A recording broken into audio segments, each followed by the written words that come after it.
actually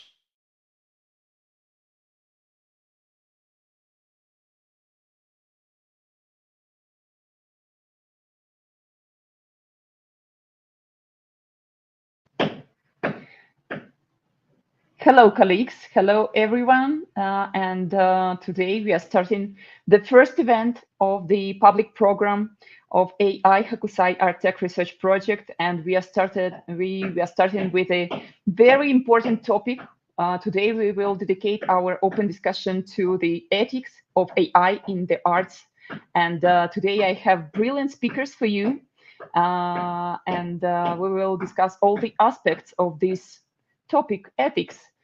Because starting this project, we think that okay, we have a lot of also negative connotation related to the process of using AI in the creative process. So we decided to organize this event to discuss, to see all the aspects of this phenomena. And today with me, we have here David GUNKEL, a researcher, author, professor of technology, ethics, and aesthetics. We have here Paul ROSERO CONTRERAS, also researcher, interdisciplinary artist, professor of art, science, and technology. We have Santiago Sares, digital artist, blending traditional aesthetics with 3D, AI, and generative art. We have Alex May, multimedia artist known for his innovative exploration of the intersection between art, science, and technology. We have also here Denise, who is joining us also. Sam Denise, new media artist merging art and AI and VR. And he works a lot with immersive installations. And yes, my name is Anna Schwetz. I'm curator of AI Hakusai Art Tech Research Project. And also I worked for more than 20 years in art business, international art production, and all related to bring the project from the idea to reality. So we are here today to speak about negative and positive aspects of usage of AI in creative sphere and creative field. We will try to find answers. Is it bad? Is it good? Is it something in between? And what are the moral issues that we are confronting during the process? Okay, and I want to give my microphone to David, who knows everything about when this problematic appeared and what was the story between artificial intelligence and arts. David? All right, so I need to share my slides, which I'm not able to do just yet. There we are. All right, thank you all, and I'm very pleased to be here today. And as you might imagine, the question of art, technology, and ethics is big, and there's a lot of different issues and opportunities and challenges that it entails. But I want to sort of concentrate on what many see as being the big overarching moral, even legal sort of question. And that has to do with responsibility when we start to turn over agency to some of the things that used to be just tools in our hands. And so I call this ars ex machina, which, if you know your Latin, means art from machines. So hopefully you were able to translate that without Google Translate helping you in that process. And I want to break it into really three sections. I want to talk about how we normally do things prior to the advent of a lot of these powerful tools. I want to talk about what I consider to be the new normal, the way that AI in particular is opening up new challenges for us in art practice and consumption. And then also sort of close out by sort of laying out the sort of terms of a debate. I don't want to give you answers per se, but rather open up a number of avenues of inquiry that can be addressed either theoretically through thinking about it or practically through art practice and actually playing with the tools and the technologies to see what they're able to do for us. So let's start with our default setting. And I call it the default setting because this is the way we normally think about the role of technology in the production and creation of artistic and creative product from Plato on forward. So no matter what devices you're talking about, typewriters, books, film projectors, cameras, electric guitars, you name it. These are all considered tools. So our technologies are considered tools in the hands of human creators, of human artists, human writers, painters, filmmakers, musicians, etc. And this idea of technology as tool is very old. It goes way back into Plato's Phaedrus in the ancient world, but I think it gets its best direct modern expression from Martin Heidegger, a German philosopher. And Heidegger calls this the instrumental theory of technology, and he explains it this way. We ask the question concerning technology when we ask what it is. Everyone knows the two statements that answer our question. One says technology is a means to an end. The other says technology is a human activity. The two definitions of technology belong together. For the posit ends and promote and utilize the means to them is a human activity. So you can see what Heidegger is expressing here is a very human-centric understanding of the process of creativity on the one hand, but also the role that the technology plays in that process, that we are the creators, the technology is just the tool. And so this way of thinking has had incredible traction through the Western philosophical tradition in particular, and therefore can be considered this default setting for the way we normally address the challenges of tools and new technologies as they enter into the world of art and creativity. So the instrumental theory locates responsibility in human decision-making and action. We are the responsible party. And it resists any and all effort to defer to some inanimate object by crediting or blaming what are mere tools or instruments. So we could say that the instrumental theory has been instrumental for helping us understand technology and the role it plays, not only in the world of art, but also in the world of all kinds of human activity. We understand the technology as a tool.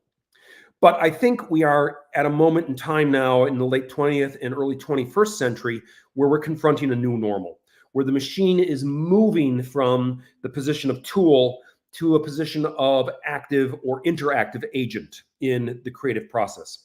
And this is giving us some new opportunities, but also some new challenges that I think are important for us to grapple with.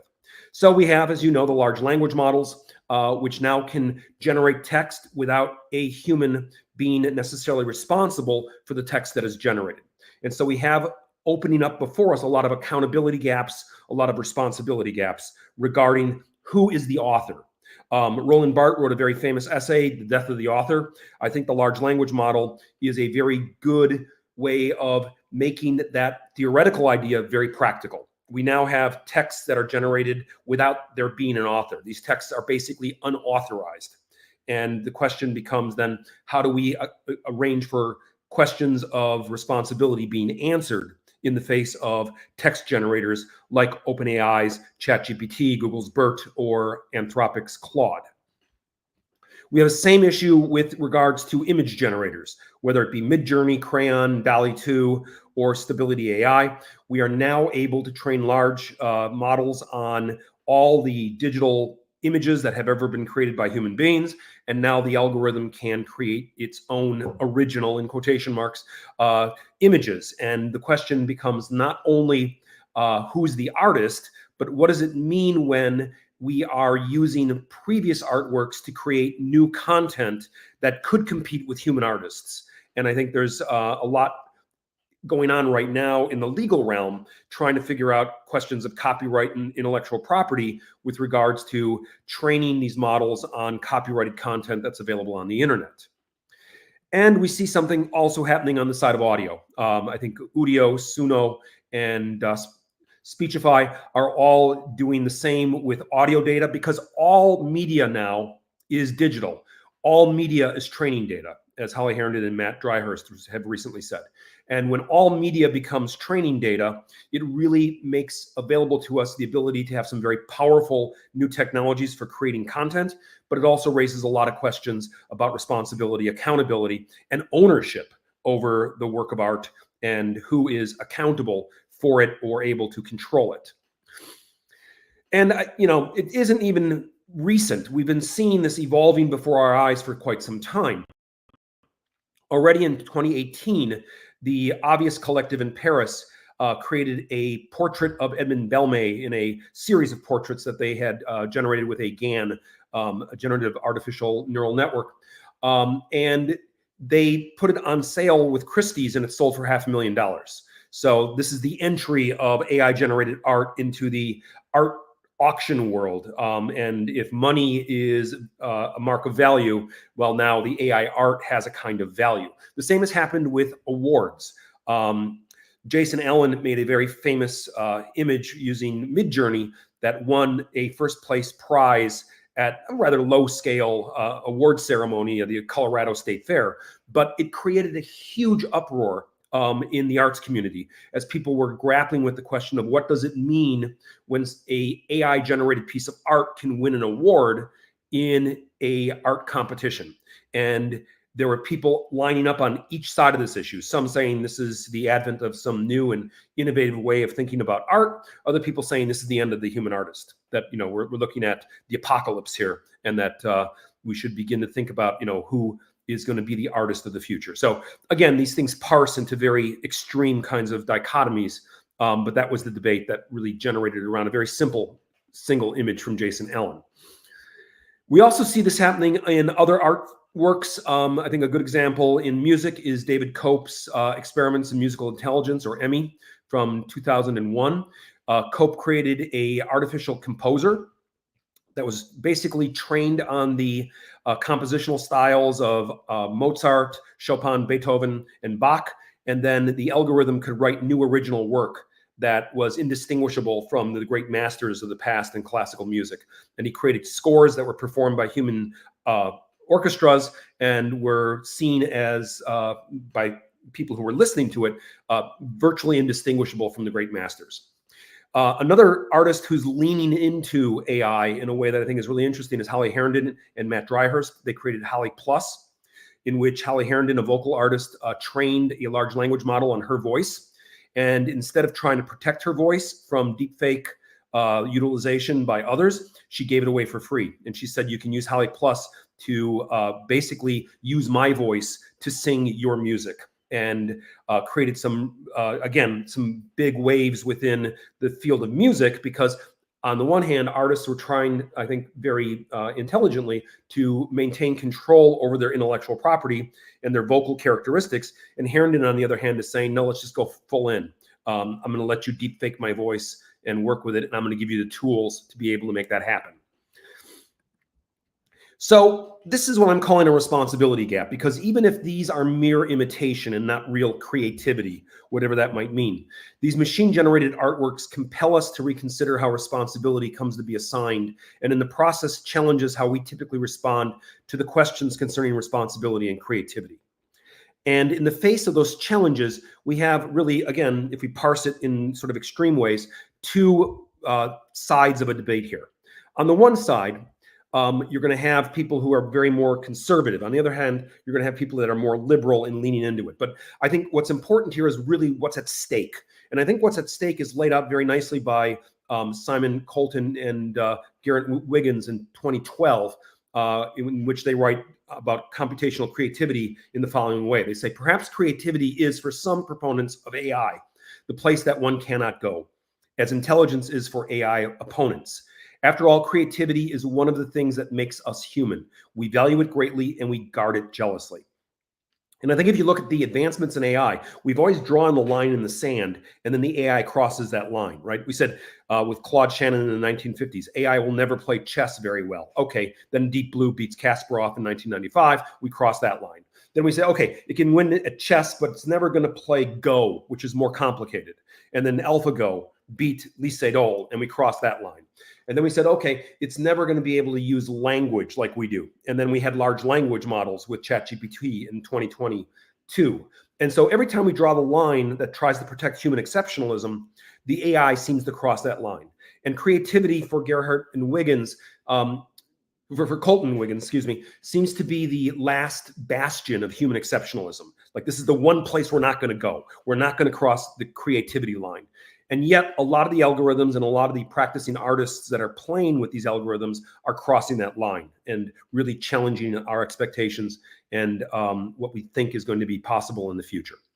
So the question then is, how can or should we respond to these new opportunities or challenges of these increasingly creative machines? What is our response to the responsibility gap is the question. And on the one hand, we can retreat to instrumentalism. And I think a very good expression of this comes from Deborah Johnson, who's one of the leading innovators in computer ethics. And she describes it this way. She says, computer systems are produced, distributed, and used by people engaged in social practices and meaningful pursuits. This is as true of current computer systems as it will be of future computer systems. No matter how independently automatic and interactive computer systems of the future behave, they will be the products, direct or indirect, of human behavior, human social institutions, and human decision. In the way that Deborah Johnson is pitching this, we should consider these new machines as just more tools. They fit the instrumentalist theory, and we should never accord to the tool anything more than instrumental value, going back to what Heidegger had talked about. On the other hand, we are having other people push in the exact opposite direction. Writers like Mark America are now co-authoring entire books with algorithms and using ChatGPT as a co-author. You have scientific articles in which scientists are now wanting to credit the algorithm that has written with them as a co-author. And you have journals that are saying, thou shalt not do that. You have journals that are saying, hey, let's see what happens. But I think we're in a weird moment right now where we are seeing the tool wanting to become, in our minds, a kind of co-author, a co-collaborator, a co-creator. And I think that opens a brand new way of thinking about the technology and the role it plays in the arts practice and in our process. But I also think this is not just about art and artistry. I think the issue here is how we think about ourselves. The issue is not simply whether computers, machine learning algorithms, or other applications can or cannot be responsible for what they do or don't do. I think the issue also has to do with how we have determined, described, and defined artistic responsibility in the first place. So it's kind of a mirror in which we can see reflected back to us some of our own assumptions and some of our own decisions that we've made about where the line is between tool and artist, between technology and collaborator. So that's all I have. I've got lots of books on this stuff, but if you're looking for two things to maybe go to, the remixology books sort of is about remix and about remix practices as a way of opening on to these questions. And then the more recent book, AI for Communication, picks up a lot of the questions having to do with large language models and image generators, as I talked about right now. So thank you. I look forward to your questions, comments, because I think there's a lot of questions here and very few answers. What is going on in this world and how the process was developing, and that is very useful for us in terms of research, in terms of work with artificial intelligence. But I want to show how many books, and that is not the whole list of the books that David has written for the moment, and he is in the process of the new book preparation. And I really invite you to visit his website and dive there and read these books, because that is fantastic. When we met for the first time, you mentioned the remix theory, and that was very interesting because we all like DJs and remix, and this sounds very fresh and interesting. And we don't even think about how moral is it if one DJ use some soundtrack from another musician or from another, I don't know, classical music piece. But here, this debate about, is it good, is it bad? David, do you know something regarding the development, maybe some online engines that will check the percentage of AI usage in some artwork, as we have these special platforms to check for plagiarism, some PhD and research papers? Do you know something about it? So there is some effort to try and track where the training data is coming from and how it's being used. The problem is unlike a sample where you're able to actually take a little snippet out of a piece of audio or a audio visual source, it's very difficult to know from the output what is actually being utilized. And that's because the large language models and these other image generators and audio generators are not working with samples. What they're doing is they're turning existing digital data into statistical probabilities, and then Mhm. producing new works based on the probable distribution of pixels in the case of images, or the probable distribution of sound in the case of audio. And as a result, you get things that kind of look like pre-existing works, but you don't Mhm. know for sure if that pre-existing work is actually in the training data, because the training data is massive. It basically is everything that's ever been on the internet. And so even though there's some effort to try to track these things and create opt-in and opt-out scenarios for artists, right now, it's pretty much the Wild West with regards to the training of these models and the use of these models, because there is no regulatory framework as of yet that would stipulate how this kind of ability to track how this is done. And you can see already the copyright cases, just like 2 decades ago with Remix, have just started to develop. I think the most famous one right now is the suit that the New York Times has brought against OpenAI and Microsoft for the use of their copyrighted text data.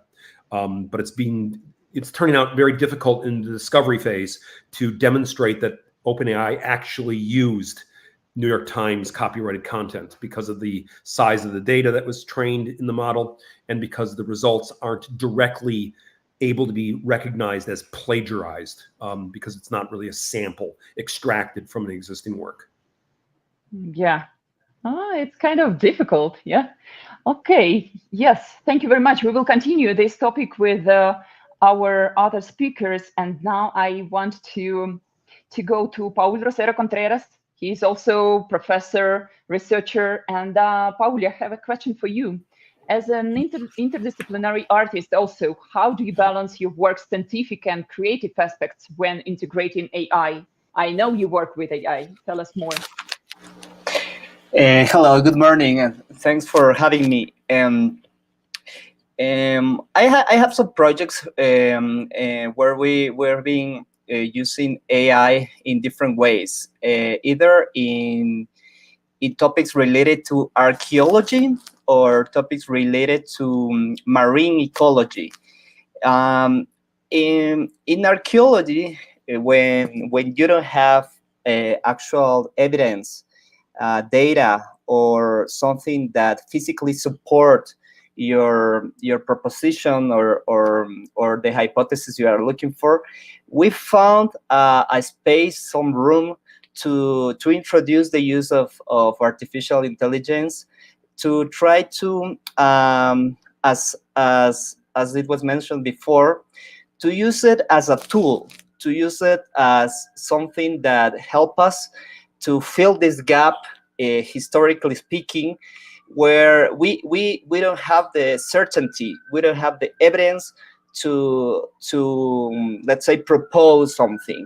In this example, we were working together along with Fernando Astudillo, an Ecuadorian archaeologist, in a project in the Galapagos Islands, researching the first people inhabiting the islands. So there obviously there's not too much photographic archives or too much information related to those years. So in this case, we had the chance to introduce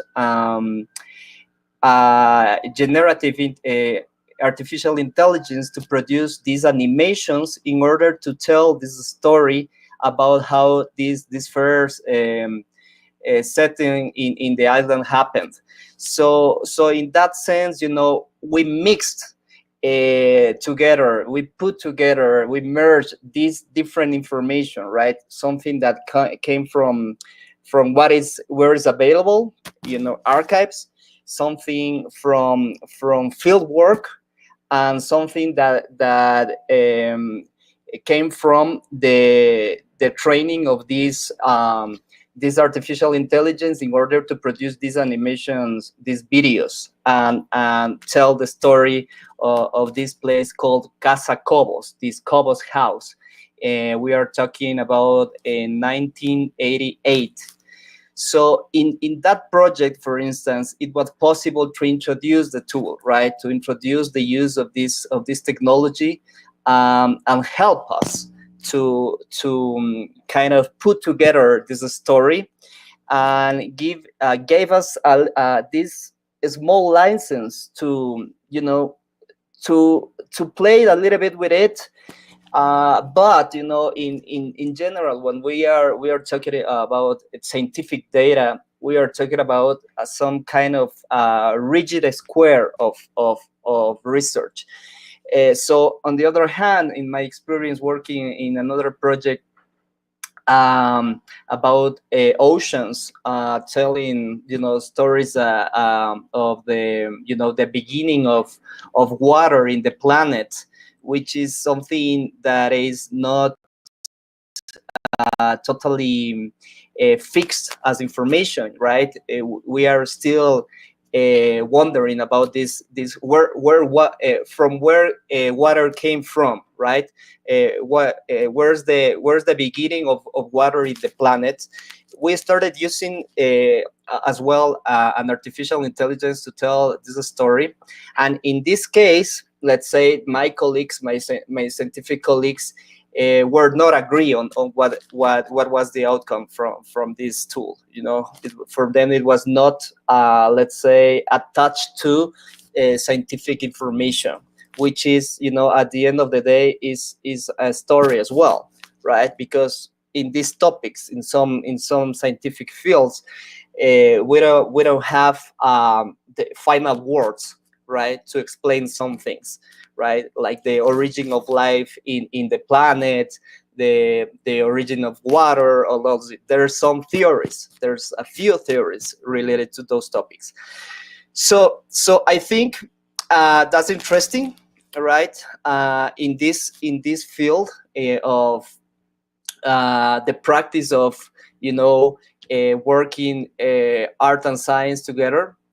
But I really like the previous presentation of my peer in this, you know, kind of pointing out these different projects. And I wanted to add something else, because I think in this conversation it's important to try to, you know, touch or not defined, or at least to talk about the definition of intelligence first, right? So the definition of intelligence is something that we can approach from different points of view. There's perspectives about, you know, what actual intelligence means, right? And if we only take the human perspective on it, we are talking about rationalism, right? Like this rational way of thinking. But in my work, I like to introduce the possibility of different kind of intelligences, right? In plural, not as one, right? Not as something which is singular, which is something only related to human behavior, right? And if we take that that proposition from the perspective of biology, for instance, we can say that intelligence, or an intelligence behavior, is the possibility of problem solving, right?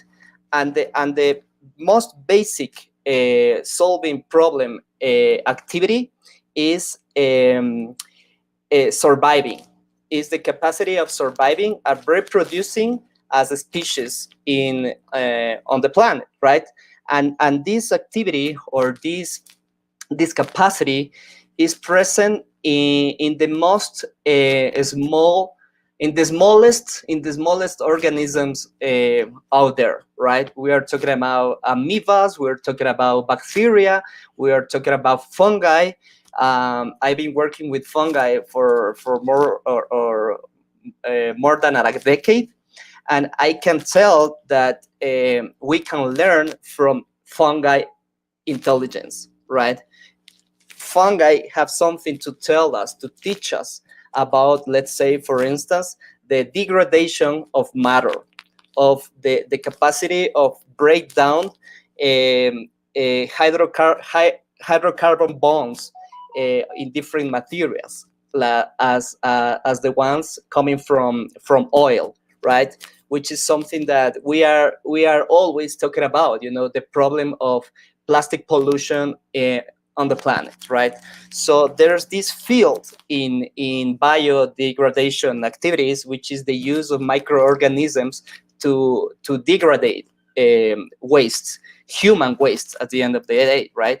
So I like to think in those terms, you know, which is not only the idea of technology from the perspective of machines, right? But the technology from the perspective of non-human behavior, right?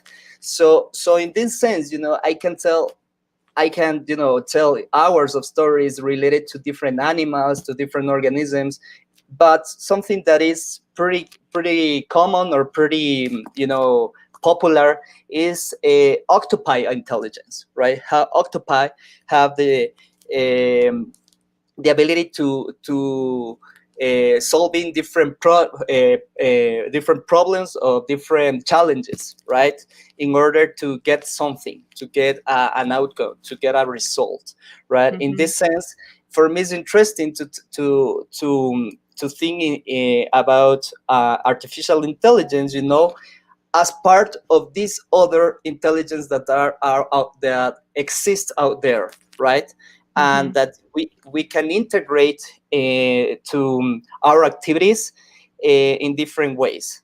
Okay, so that's what I can introduce this idea first, and then I would like to introduce one or two more ideas probably later on in this conversation related to the fact that you know, for I don't know if I can share my screen, but you know, we were talking about authorship, you know, in the previous presentation. You know, 2 weeks ago in Ecuador, there was a petition presented to the Copyright Office to first recognize the authorship in the composition of a song to ecosystem, right? This is something that is also part of this conversation, you know, because we are talking about where the authorship relies on, right? If we are using this tool or this other tool, in this case is the recording of this album, this musical album, in this forest in Ecuador, where the sounds are produced by the organisms, by the trees, by all the ecology that lives in this forest, and you know, is part of the album. It's part of the sounds of the album. It's part of the album design, the sound design of this piece. So these people that are very embedded, very into the work with fungi, presented on October 25th, you know, two weeks ago, this petition to recognize the forest as a co-author of this album, right? So we are, in this sense, we are talking more or less to the same about the same scenario, right? The idea of how creation is produced, right? Where the authorship and you know, I can also expand to the field of art, which is my field of expertise, you know, because in art, the idea of the author has been, you know, in experimentation under this scrutiny of you know, how it works for more than a century, right?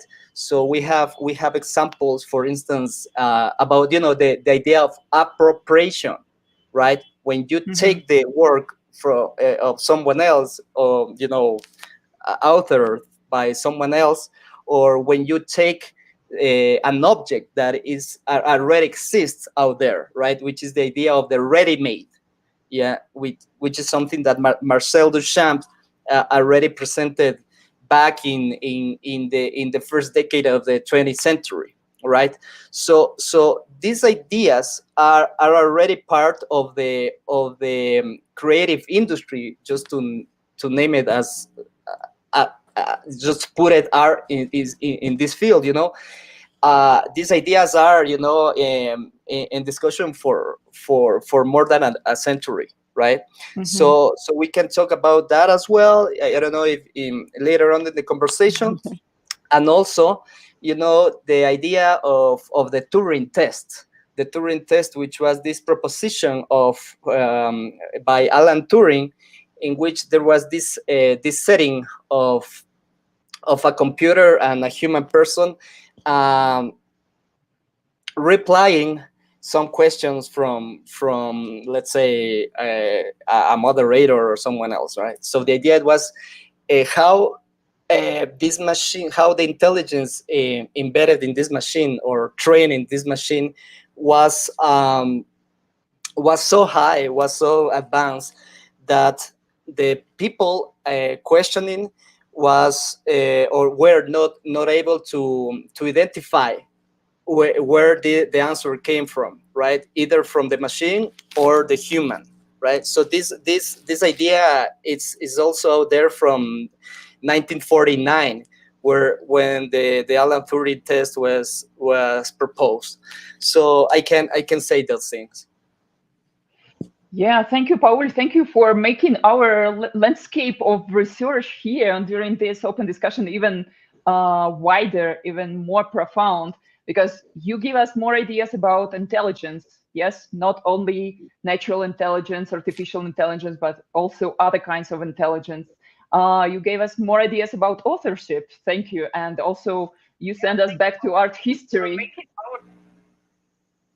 Yeah, so very, very useful for our conversation inputs. And yes, as I can see, you don't see any danger in using of artificial intelligence in your art and science work.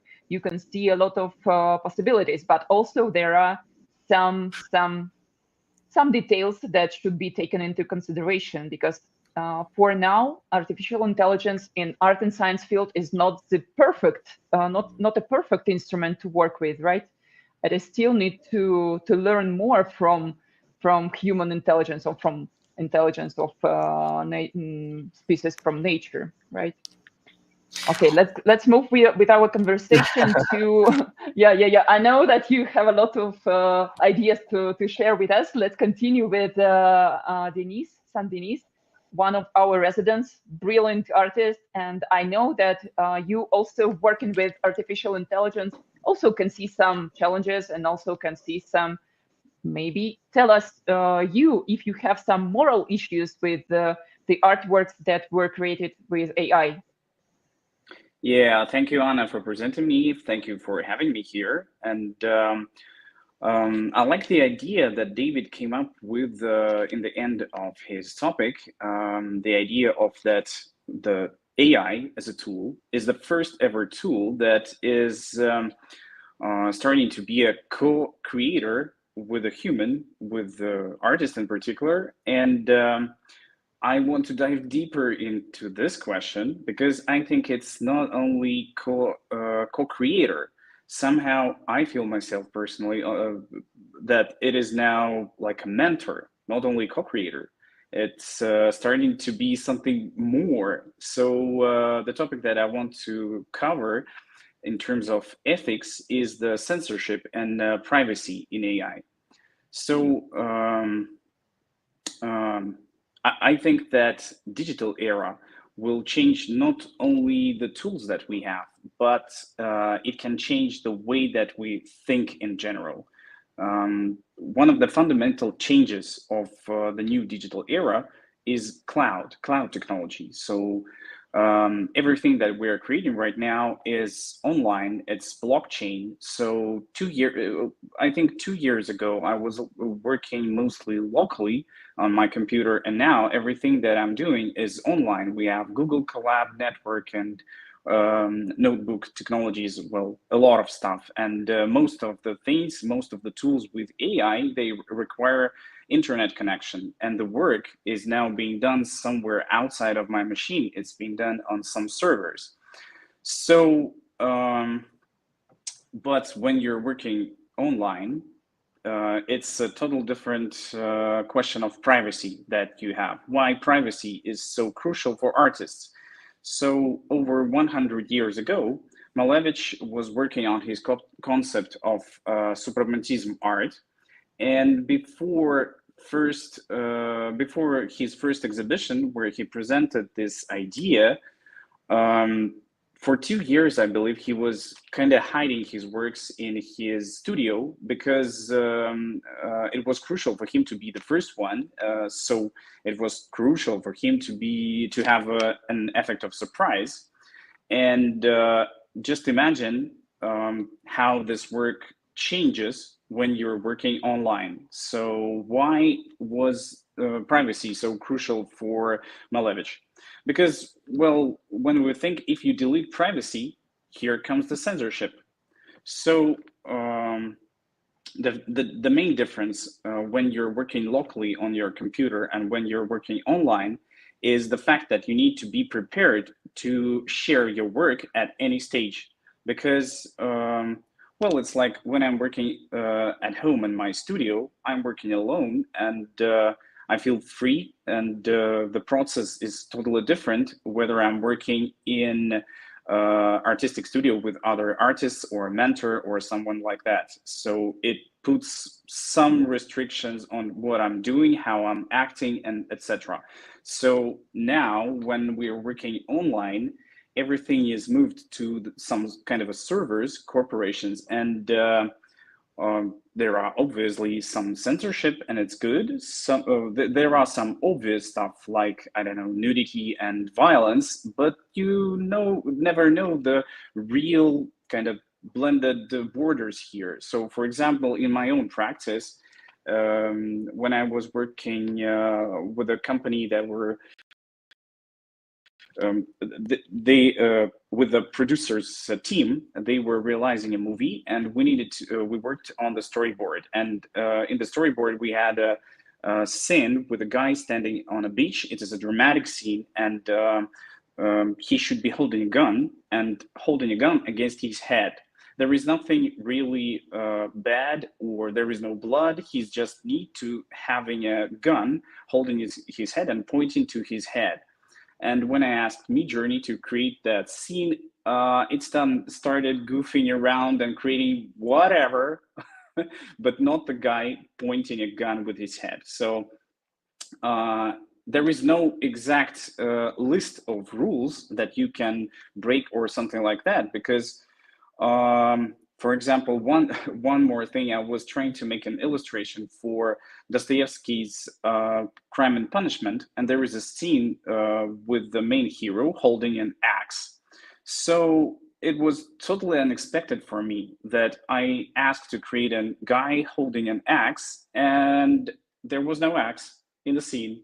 I said, okay, how can we avoid that? And I used as a reference scene, a scene from the movie American Psycho, where Christian Bale is holding an axe. I put it in to Midjourney and asked him, what do you see on this image? And he said, oh, there is a guy holding an axe. And I said, okay, now you can generate the guy with an axe. And what do you think was the result?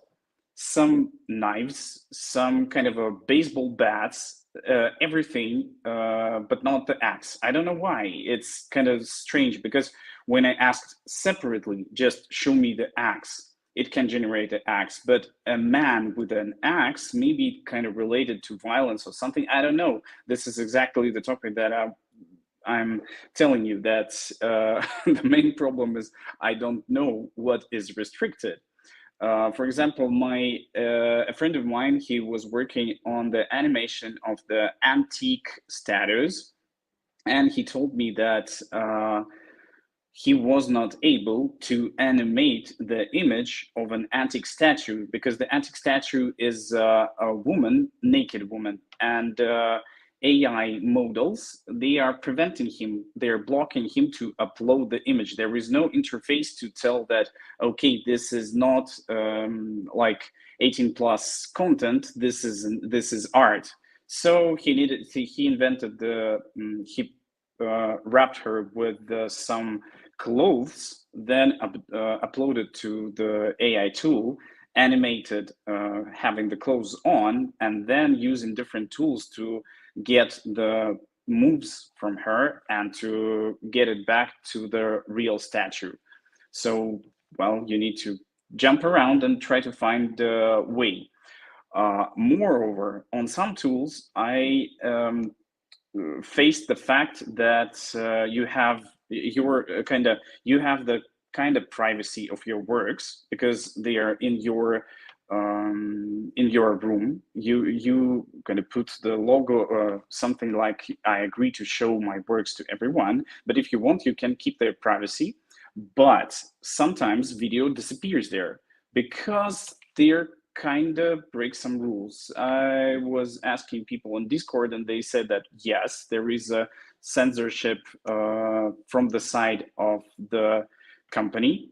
So they are watching all the videos that you're creating. And if they think that this somehow break the rules and you didn't even get the notice, what's the problem? What was the problem? What's the word exactly? Or what's the order of the words? Because sometimes I just change the order of the words and everything is okay. I don't know why. So imagine kind of making a conclusion for what I said. Imagine that you come up to a blank canvas and you start drawing something, but there is no result.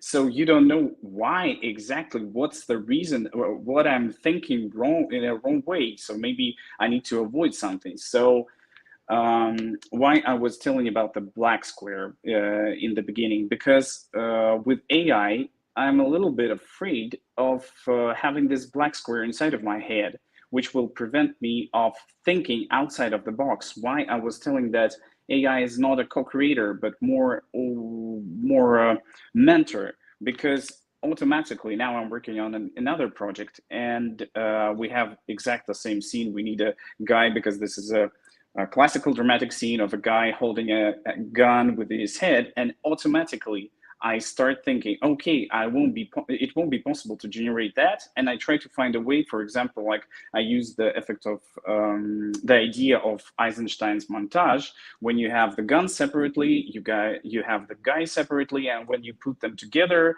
okay, inside of your head, you have the idea of what is going on.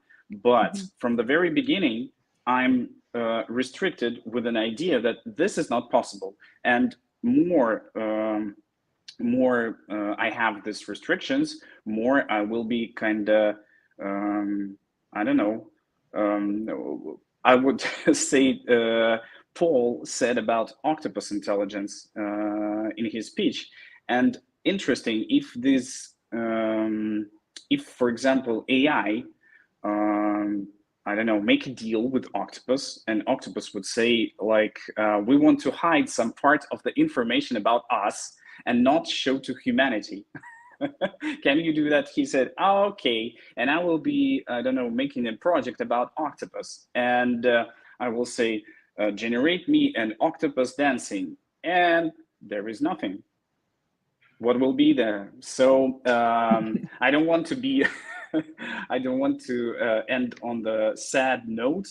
Believe me, I'm a huge fan of AI and all the AI tools, because for 2 years I'm working with AI and I'm really happy. But of course, I'm afraid of this huge and strong machine. I'm really a bit afraid of being not a co-creator, but like a slave of this huge machine. Yeah, that is interesting. Now we're coming to something interesting, because, okay, AI is so powerful. It can do text, images, videos, everything. But yes, there are some dangers. Yeah. And Exactly. what do you think regarding, I don't know, maybe somehow formalized co-creation that was done with usage of artificial intelligence, maybe some codex of ethics in art and AI work? How this problem can be solved? What we can develop, some documents, some constitution. Well, I don't know exactly about the constitutions with AI, because this is this is a hard question, because you know, the main fun thing with AI is exactly like David said, people are always breaking the rules, making everything, and there will be always two kind of people: the one who follow the rules and the one who kind of try to get back things and try to regulate AI and stuff. And there will be those who are more open to new stuff, even if they're scary, even if they're really changing the way, the world that we even don't like, because I don't know about the future privacy, if I'm happy or not, because it's just the thing that I have.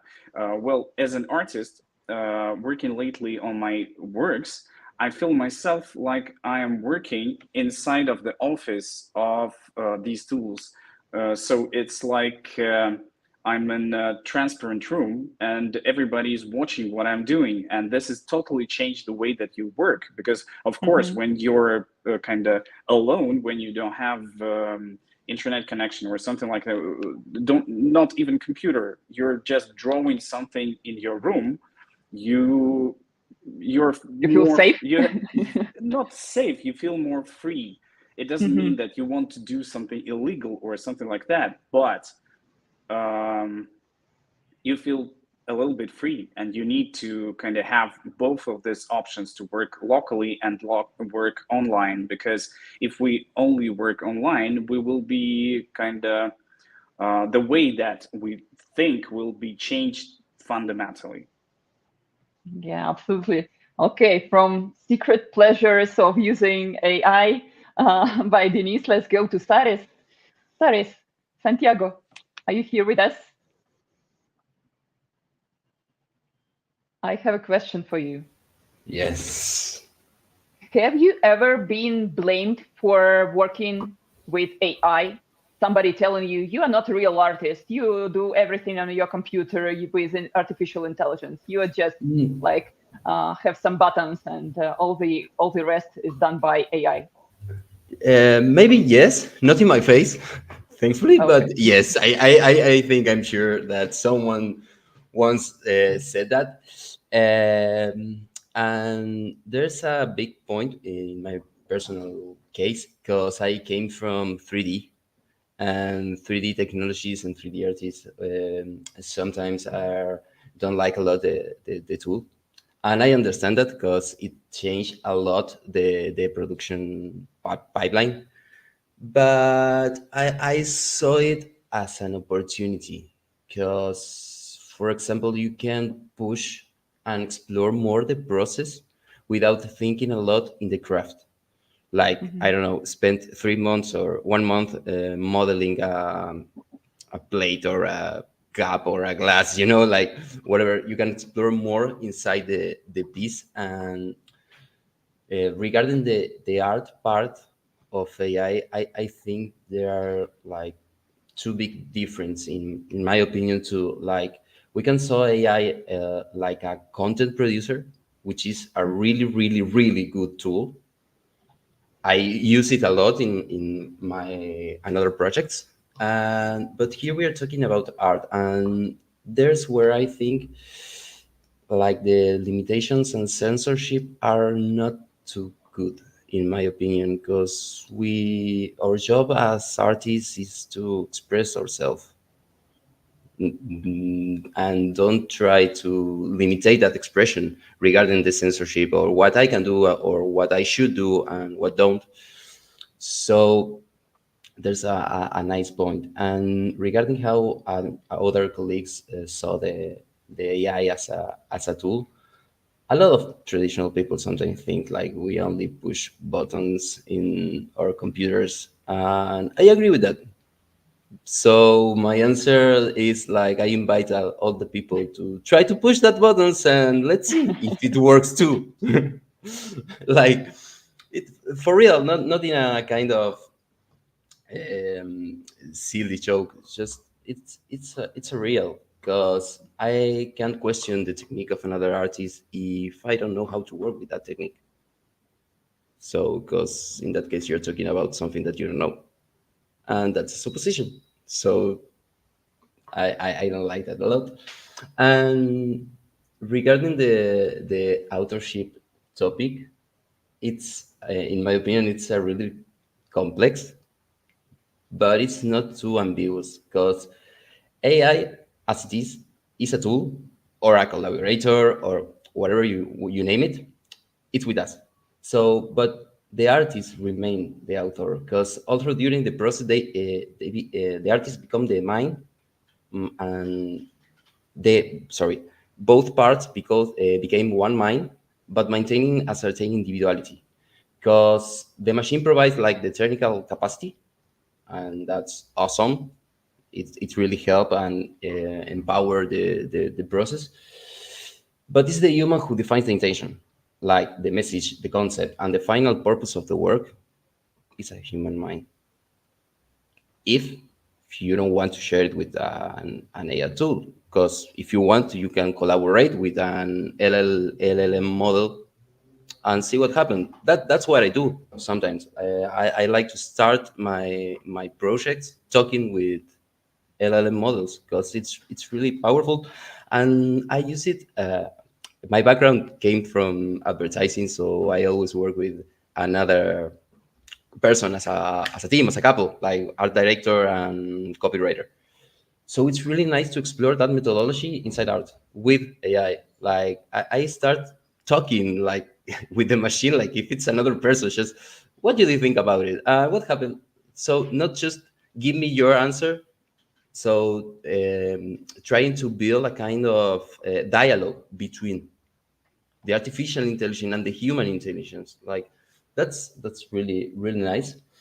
And the relation with AI allows like the authorship to be questioned and explored in a new way, and that's what I like because it's where the artist become a curator of the process, and that's make us explore new territories. Like authorship can also be collective in the sense that integrates the collaboration of other artists who contributes to models and datasets.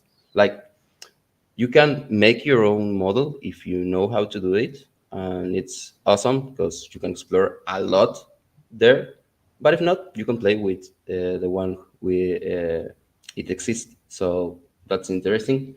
But in my opinion, there's a bright light at the end of the tunnel, and we all know that it's crucial to protect the rights of the artists and the originality of their work, but should be nice to explore the role of CCO rights inside AI. What happened if we open our creations to train models and give back what we are using, right? Like that could be really interesting because the use of AI should be handled with transparency, ensuring like the credit and the intellectual property are respected, preventing the dissolution of the value of the human creativity, that which is our main difference, I think.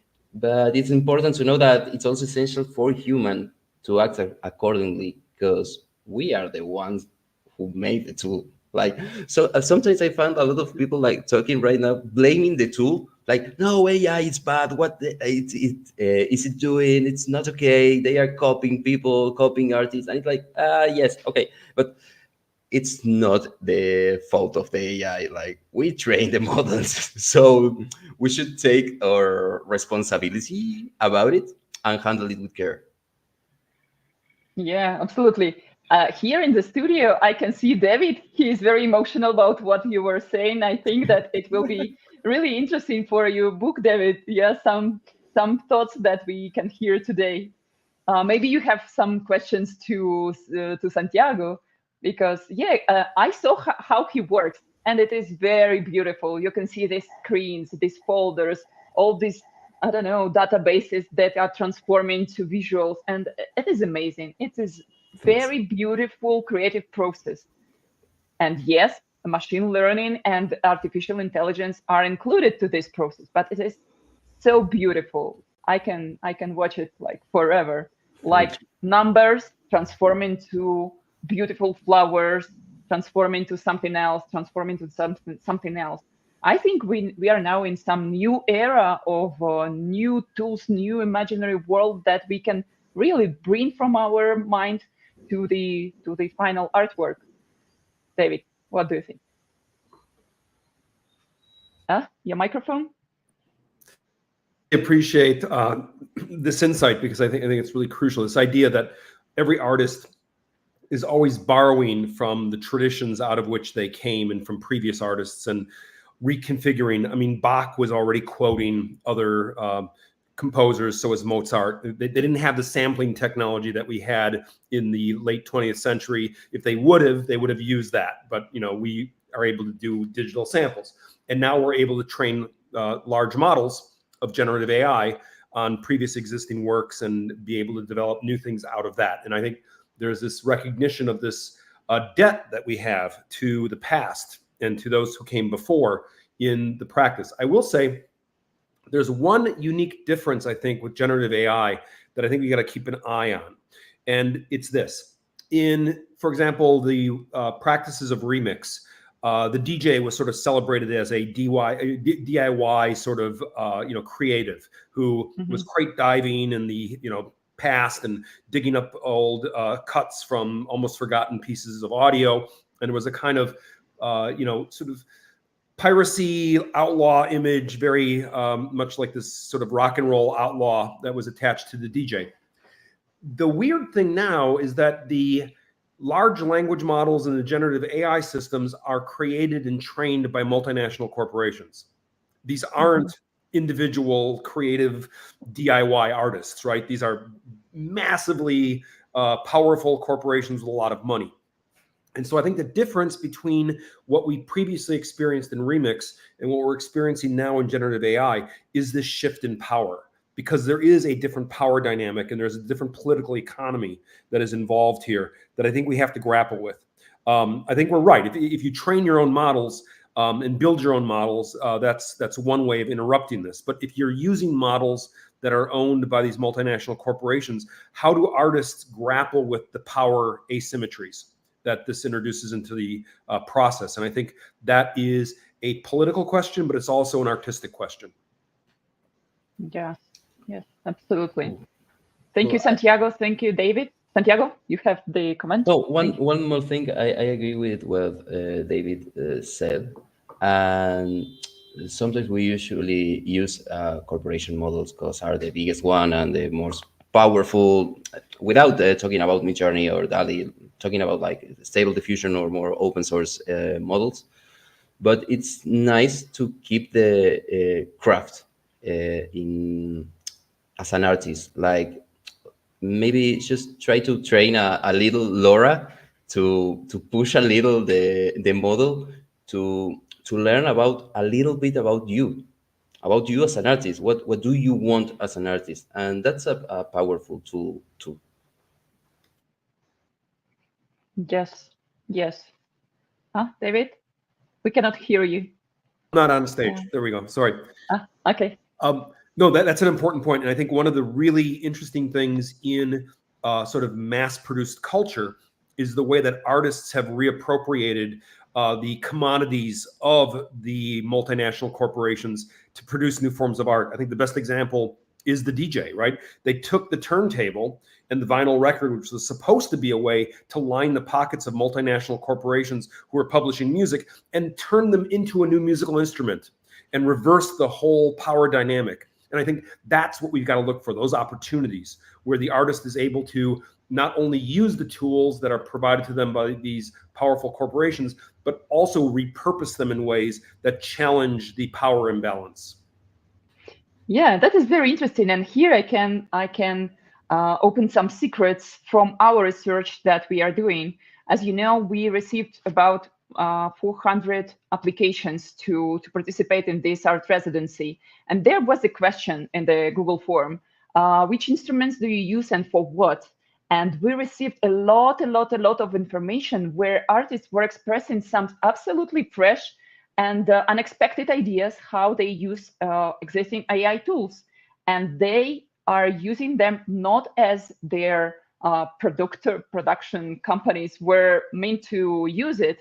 And we will share this information in our Art Tech report that we are publishing next year. But it's absolutely amazing how artist mind can change the usage, can change the process, can appropriate the technology for something absolutely crazy and unexpected.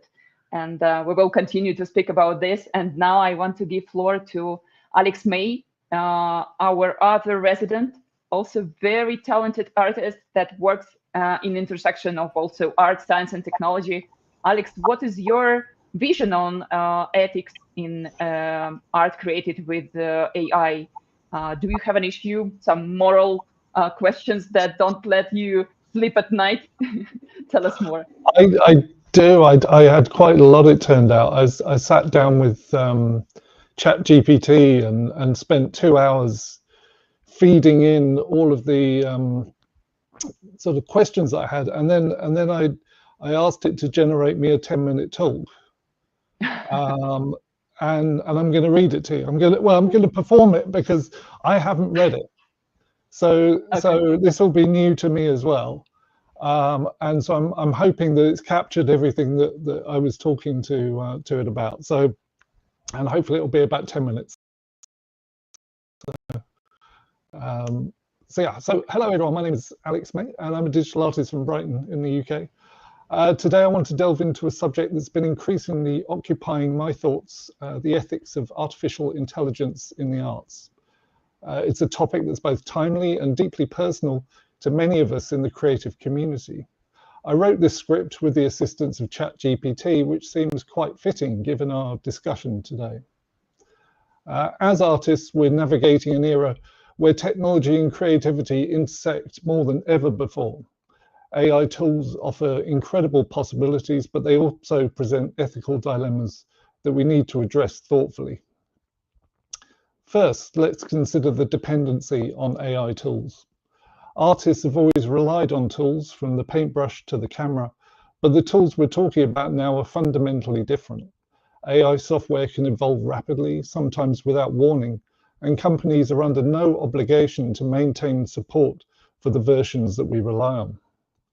Imagine investing countless hours mastering a tool, integrating it into your creative process, only for it to become obsolete or inaccessible overnight.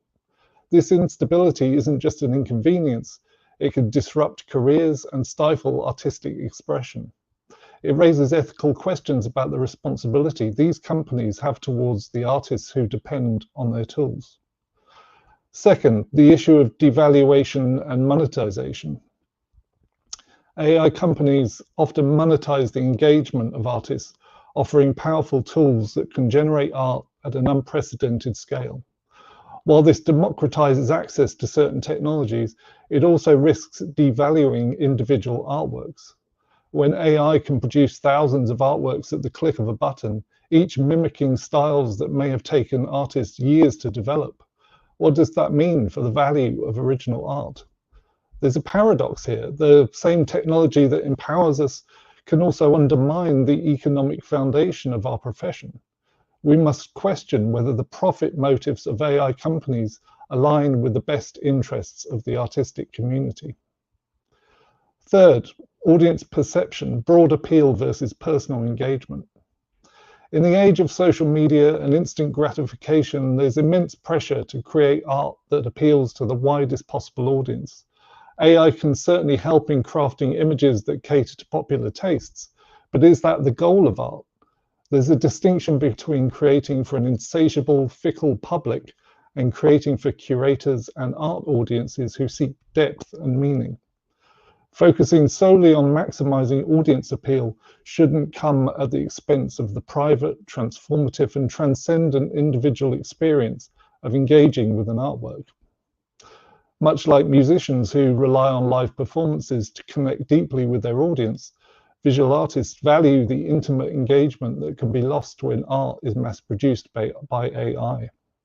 Art isn't just about consumption, it's about connection. Fourth, the physical presentation of digital art in gallery spaces. Presenting art in traditional galleries is still a relatively new endeavor. Galleries are experimenting with ways to showcase digital works that honor both the medium and the message. There's a danger that AI-generated content, especially when abundant and easily produced, could undermine the perceived skill of the artist and the value of exhibiting work in a physical setting. The tactile, immersive experience of viewing art in person is something that AI may struggle to replicate or could potentially devalue through oversaturation. If digital art becomes synonymous with AI-generated content, we risk diminishing the unique experiences that physical exhibitions provide. Fifth, authenticity, originality, and ownership. At what point does a style become owned by a particular artist or movement? This question becomes even more complex with AI. These models are trained on vast data sets, often incorporating the works of countless artists without their knowledge or consent. We're feeding images of paintings into AI systems, but not the physical qualities of the paint on canvas, the texture, the brushstrokes, the tangible elements that make a piece unique. This disconnect raises ethical questions about originality. If an AI generates a work that mimics a specific artist's style, who owns that style? Is that output a new creation, or is it derivative, bordering on plagiarism? Sixth, copyright and ethical sharing online. In an effort to protect their work, some artists consider sharing only documentation of their art online, rather than the art itself. This is a defensible stance against the unauthorized use of their creations in AI training datasets. AI should not be a tool to circumvent copyright laws. Respecting the intellectual property rights of artists is crucial to maintaining the integrity and sustainability of the creative community. We must advocate for ethical guidelines that prevent AI from infringing on these rights. Seventh, defining quality in AI art, the dead internet theory and feedback loops. The dead internet theory suggests that the internet is becoming overrun with automatically generated content, leading to a decline in the quality and authenticity of online material. When AI-generated images are used to train new models, it creates a feedback loop where originality diminishes over time. The models build upon synthetic content rather than genuine human expression, which can lead to homogenization and a loss of nuance. This saturation of artificial content could erode the richness and diversity that make art meaningful and impactful. Eighth, the risk of devaluing skill and effort. When AI can produce vast amounts of output that far exceed our human capacity, it raises the question, does this devalue the years of skill, education, and effort we've invested in our craft? Art has always been a discipline that rewards dedication and mastery. If technology allows anyone to generate high-quality images with minimal effort, we must consider how this affects the perception of art as a profession and as a discipline. There's a risk that the ease of creation could lead to a diminished appreciation for the depth and complexity that human artists bring to their work. Finally, the importance of maintaining transformative experiences in art. Art has the power to be transformative and transcendent on an individual level. Focusing solely on maximizing audience appeal, especially through AI-generated art designed to cater to mainstream tastes, can undermine this potential. The private, personal engagement with art is something that can't be mass-produced. It's a dialogue between the artwork and the individual, a space for introspection and emotional resonance. We must ensure that embracing AI, we don't lose sight of the profound impact that art can have on a personal level.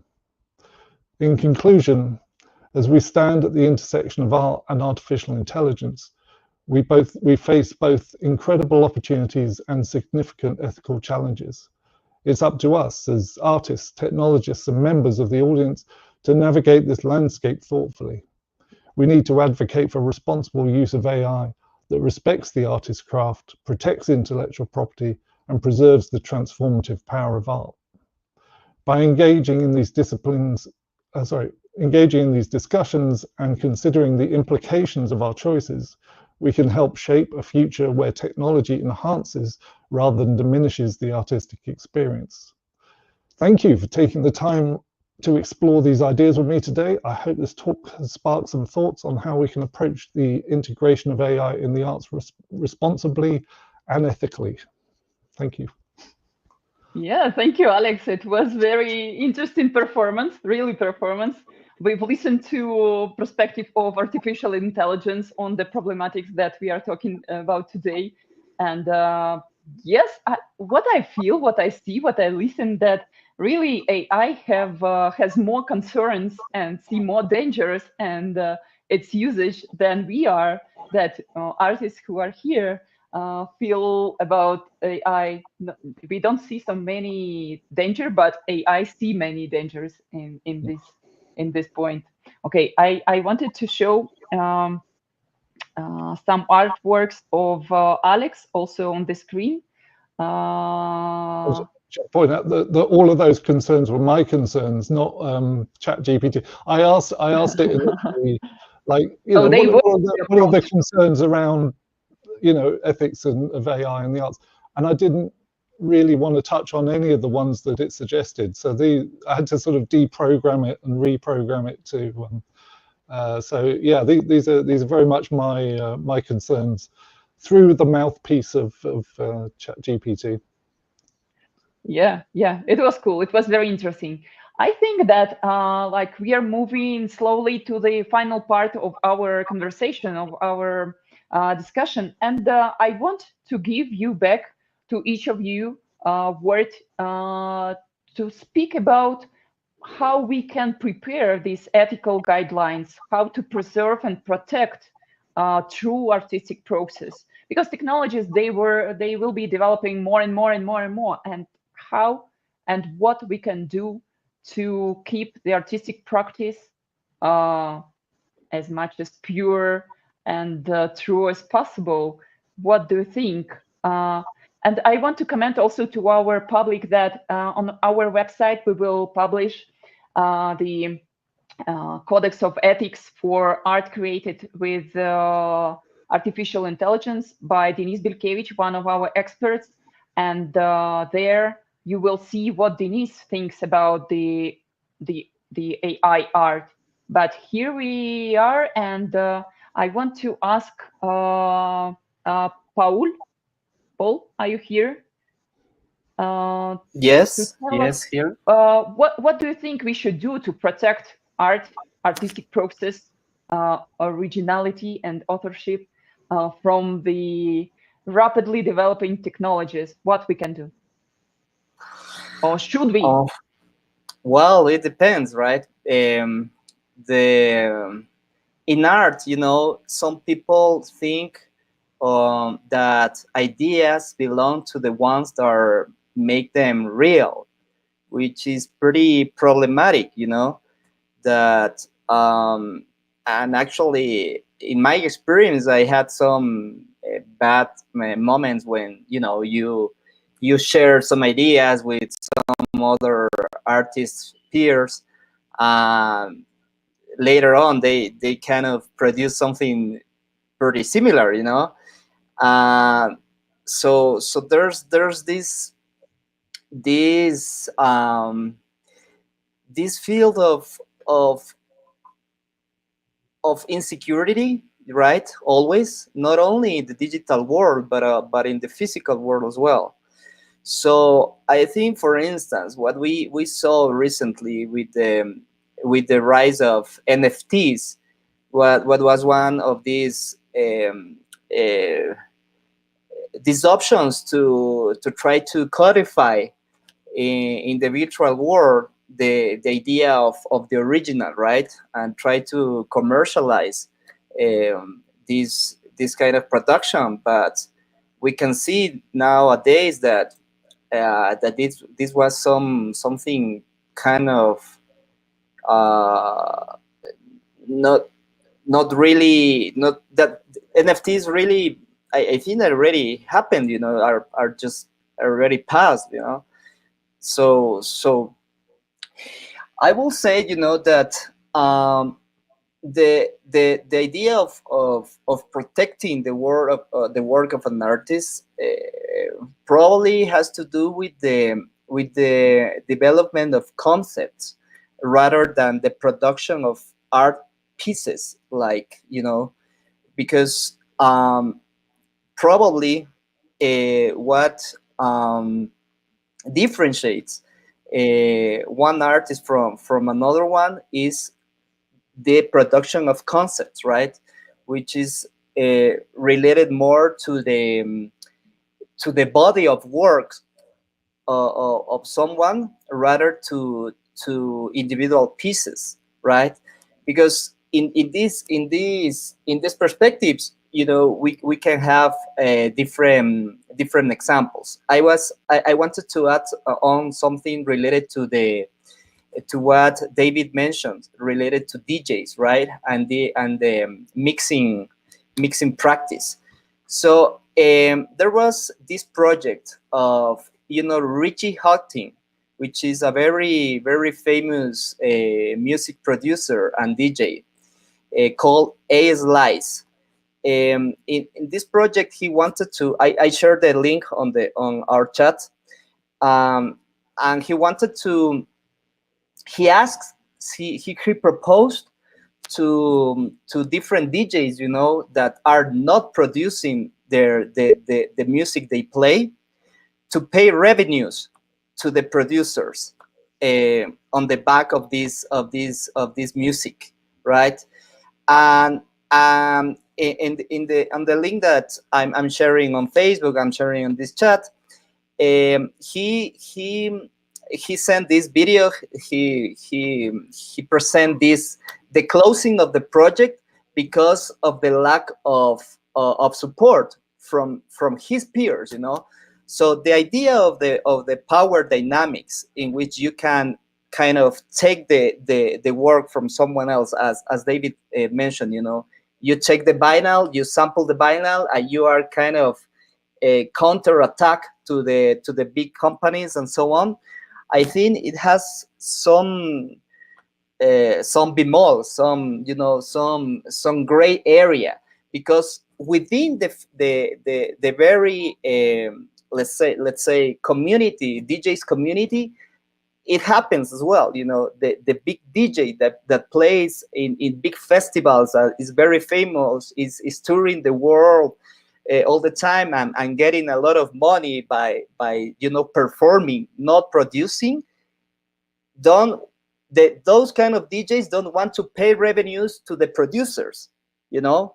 So these projects failed, because, you know, they don't want to share the royalties, right? So the idea in this case will be how,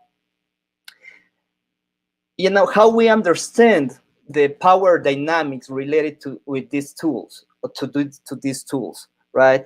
So for me, what is a danger, which is pretty in the core of this conversation, is that nowadays people believes and relies on these tools more than to their own capacities, human capacities, right? So I don't need to learn how to write correctly, grammatically speaking, you know, syntax and so on, because I can do it by using ChatGPT, you know. So you kind of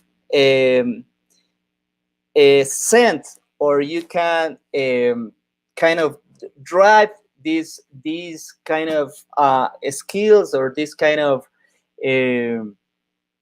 practice that belongs to human language to a machine, you know. So I know people that in the case they need to, for instance, they need to write a formal letter, let's say to a bank, to an institution.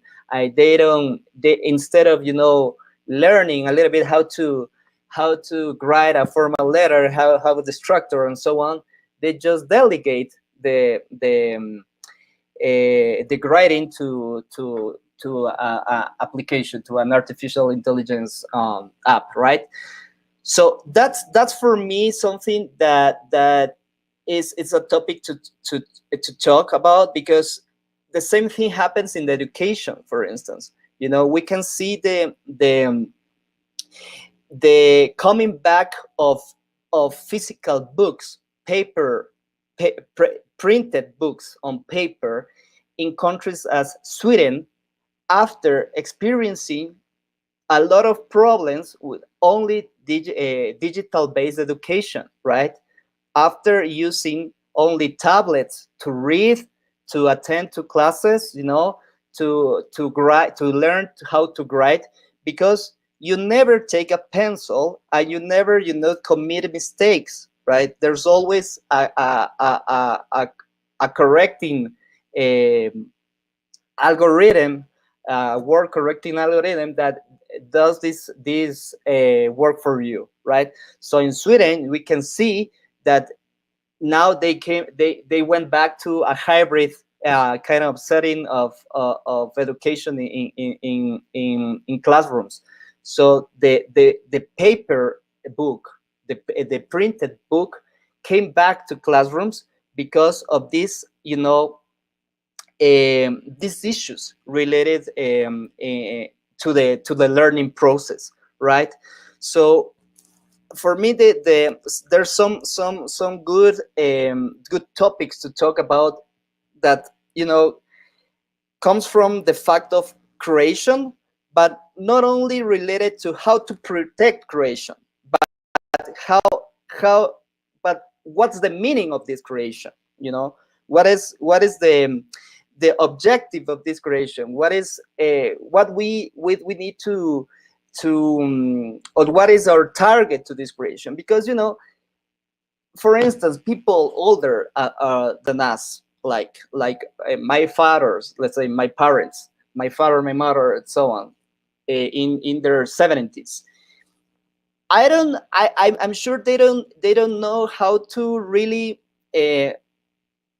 discriminate. They don't really understand, you know, when there's a lot of this fake news based on images that circulate out there, right? That's something that is part of the use of these artificial intelligence platforms, right?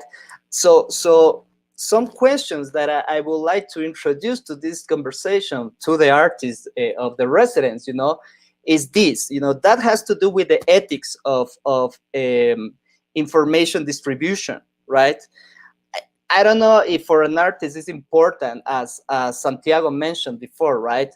If someone, you know, wants to know the technique, wants to know how, as he said, how to push the buttons, if you don't have the concept behind to make it work, you know? So for me, that's something that I would like to introduce as a question, right? The use of artificial intelligence in society, right, can have different targets, you know, different objective people that are receiving the information, but they don't know how to understand it. They don't know how to discriminate what is real and what is not. Probably in art, you know, I don't know if it doesn't matter if the work on the wall, on the screen that we are saying it was painted by hand or produced on Mid-Journey, whatever, you know, because probably that work or that experience does not decide on how you choose the people you are voting, right? For instance, in the recent elections in the States, you know, the last days of voting, there were these images kind of on the internet all over, and these videos of Kamala, you know, talking as he was drunk, right? And this was made with an artificial intelligence app, right? Or these images of her, like in photos, sharing with people, you know, from, you know, Mid-Eastern countries or related to Muslims and so on. So these kind of things, you know, are part of the creation of images that we are involved in, and have to do with the ethics of that, right? More and that's beyond the art world. So that's what I would like to introduce in that sense.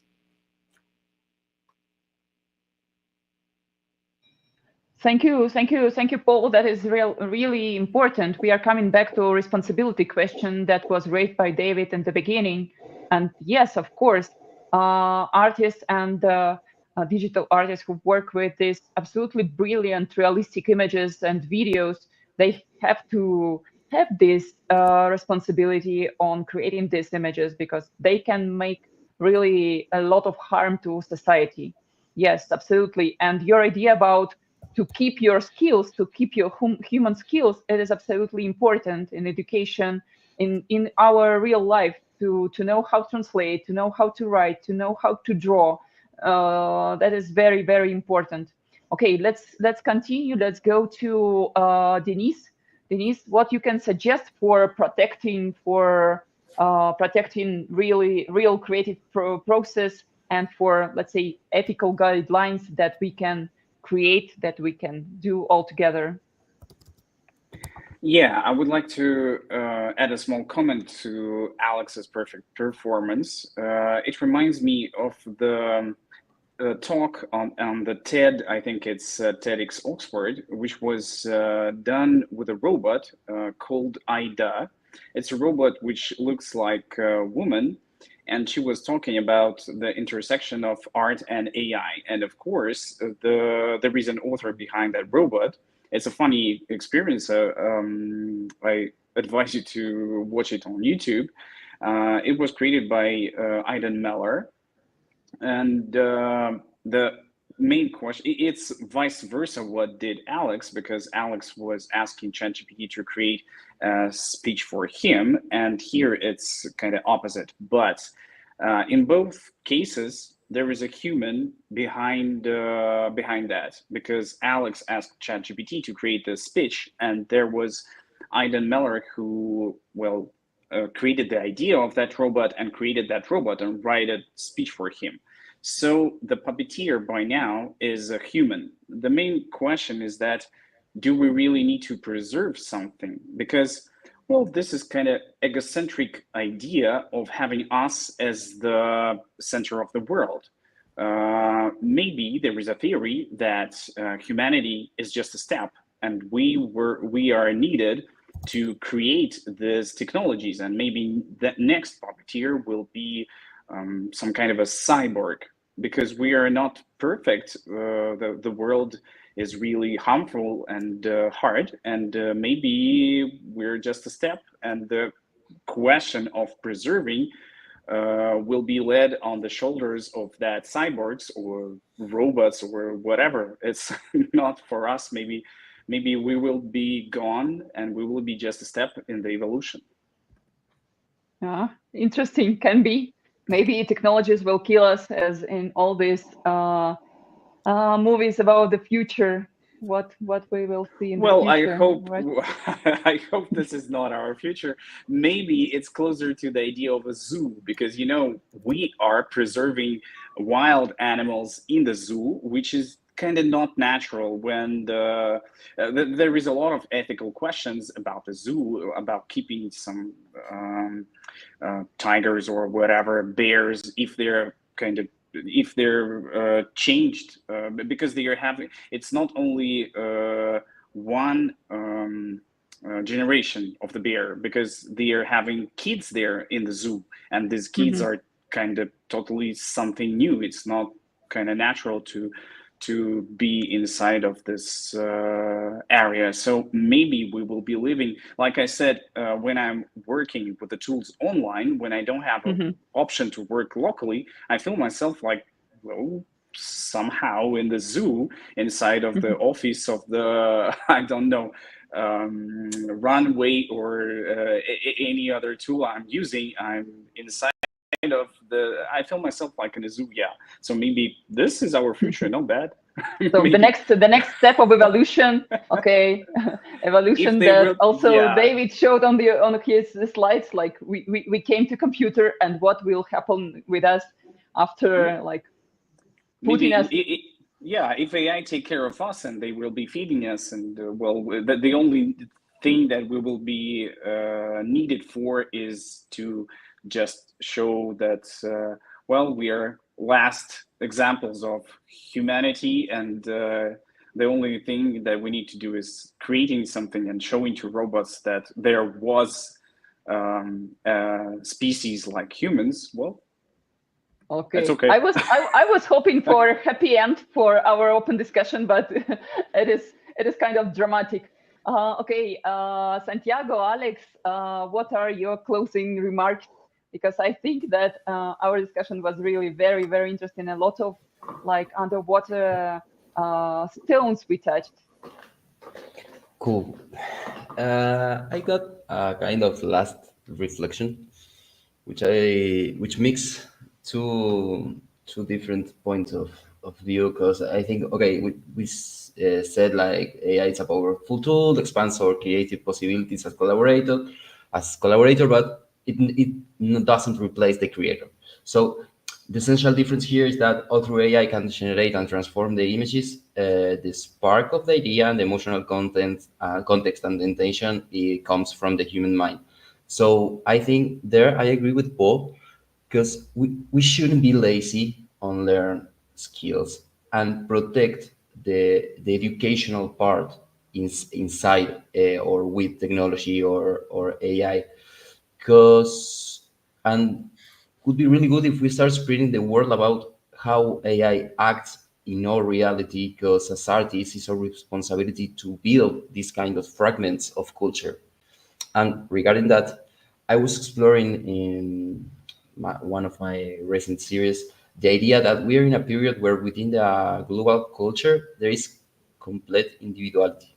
And for me, that's real crazy, because since each person consumes culture and we all consume the same culture, because we are talking on internet and technology, uh, we can select according our preference. So that is really personal. We are acting like individuals inside a global culture. And since it's interesting to me because it could present as a moment in history, we can access to infinite information, which enhances being as such within the construction of the culture individually, in a way like individual, rational, and globally. So we got a really big power right now in terms of culture and the future. And I think we should think about what role we want to give to the AI in our life or in our daily tasks. Okay. Yes. Alex, what do you think? Yeah, Optimistic or pessimistic? always optimistic. I just wanted to draw attention. There's an organisation called DACS in the UK, DACS, which is actually looking to they do payback schemes for artists for royalties. So when your things are published in books or magazines or TV, you get royalties. And they're looking to do something similar with AI. So if AI companies use your artwork as part of their training data, you will get a royalty payment for that. So I just wanted to sort of highlight that as a organization sort of doing something. And the other, again, from my sort of artistic sort of practice, it's always like we get given these amazing toys, these amazing new technologies to play with, and we rarely question the kind of motives behind them and how they relate to an artistic practice. And as I was touching on with the points in the talk, was that, and this applies to digital preservation as well. It's like if you really understand where the technologies come from, what its real true aims are, because no technology company really targets artists. You know, we're not rich enough. There's not enough of us to sustain a technology company.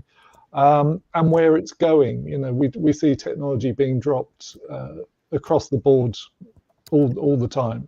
So it's a responsibility on the artist to choose the technology that they want to work with, and understand the risks and that it may just disappear. And these are online services we're talking about. They can literally switch them off. You know, we've already seen the older models for image generation are no longer available because the new ones are better.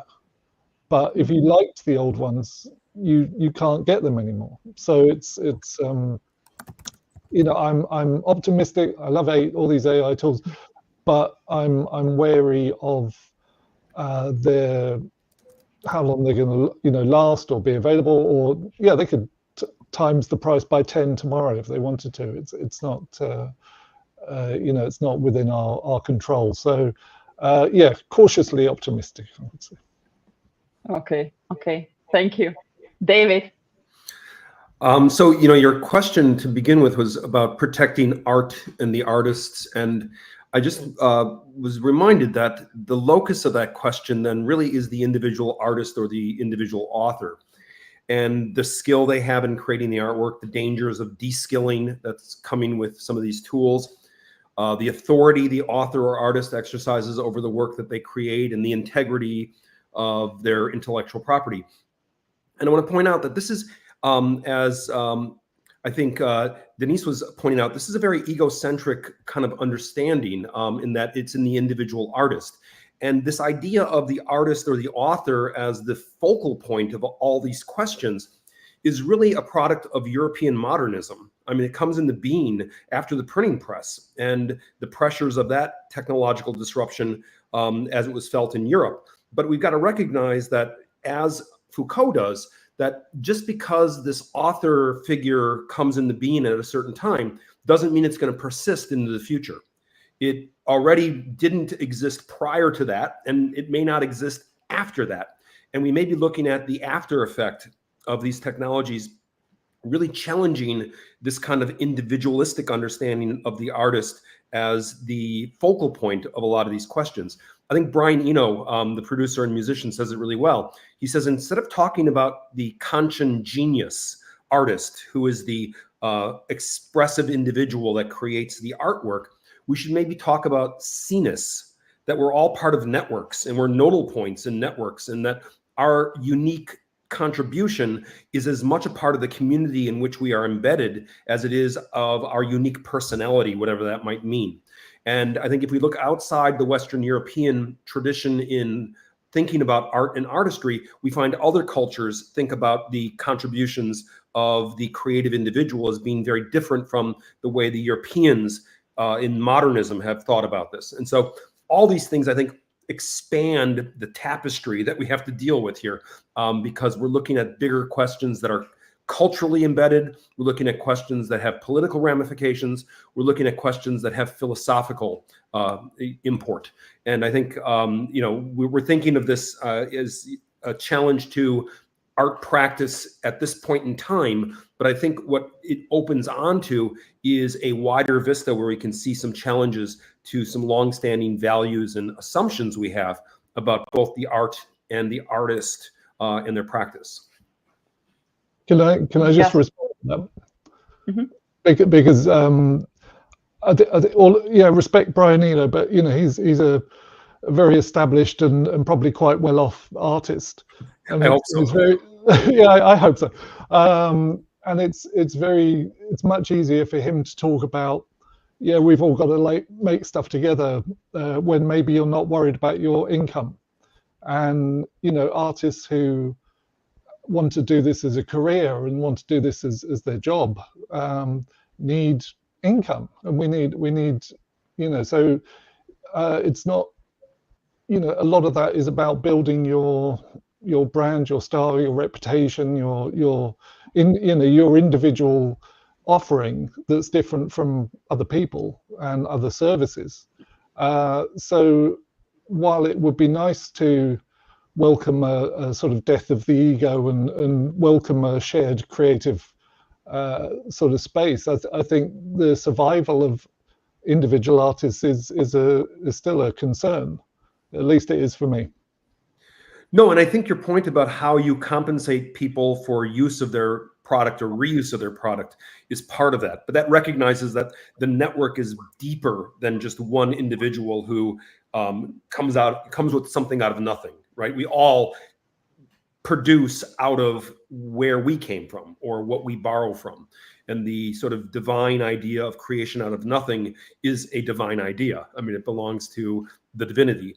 And so we've got to figure out a way to navigate this kind of embeddedness that we find ourselves in, specifically because we do want to compensate contributors to the greater good of the production of cultural product. But I think, you know, there's different schemas for doing this and different ways in which we've experimented with one model versus another model.